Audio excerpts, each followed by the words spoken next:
How to breed crickets for bearded dragons. Are you tired of visiting the pet store, again and again, to buy crickets every week to feed your squirmy, scaly, furry little friend? Crickets can also be used for fishing, or you can even start a serious crickets farming business and selling them once you're raised. Let's note the few pros and cons of breeding crickets for bearded dragons before we explain how to breed crickets for bearded dragons. Pros: you will have a constant and reliable supply of crickets for the bearded dragon. Also, it is cheaper to breed your crickets than to buy them from pet stores. It is an excellent opportunity to earn some money if you find the right place to sell them in your area. Cons: crickets can be noisy, so you should have a place to put them where this won't become a problem. Some of the crickets might escape while transferring them from one container to another. So, put some insecticides pellets like those used for killing earwigs in the room. This will ensure they don't take over the house. Breeding crickets can be a bit smelly. However, if the environment is kept clean, the smell can be reduced significantly. Crickets breeding setup at home. A cricket farm consists of breeding, nesting, and a rearing container. These crickets are the ones you will use to feed your bearded dragons or other reptiles. The nesting container is where the crickets lay eggs. 1. Breeding container. For setting up a breeding place, you will need 20-gallon Rubbermaid tub with cover, aluminum mosquito screen, hot glue gun, egg flats, jars for food and water. One of the reasons crickets die on a farm is due to the lack of ventilation. So, you must provide a breeding container with plenty of air. For a proper ventilation system, we will cut big holes on both the ends of the Rubbermaid tab and on the cover. Once our ventilation system is ready, we will glue 3 or 4 egg flats together. 2. Nesting container. For setting up the nesting container you will need sandwich tub. Some kind of substrate like eco-earth. Something to make holes on the sandwich tub cover. Now drill holes into the sandwich tub cover.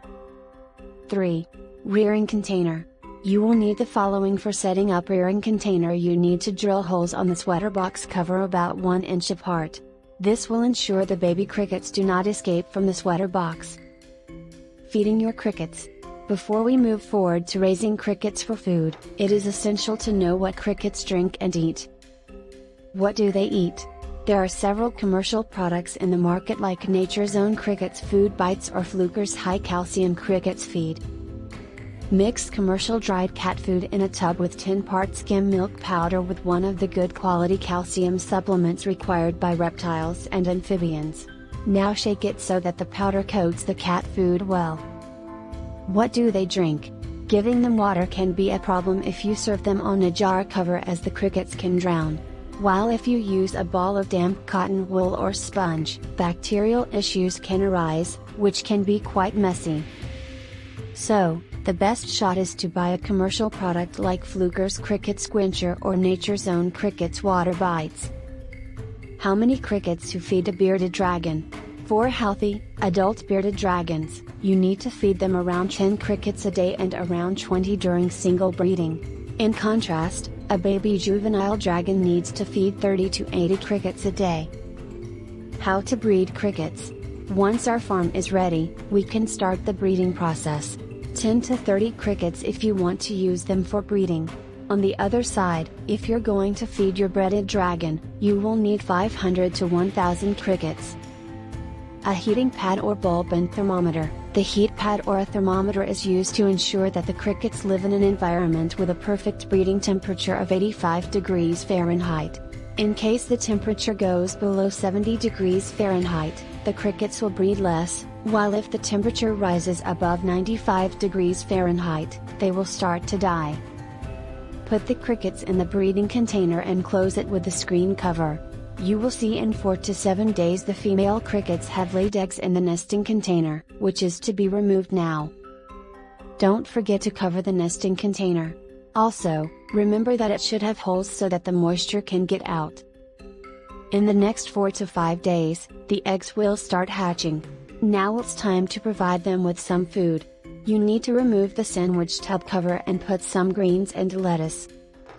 Once the babies are ready, Put some food and water gel in the rearing container using jar covers.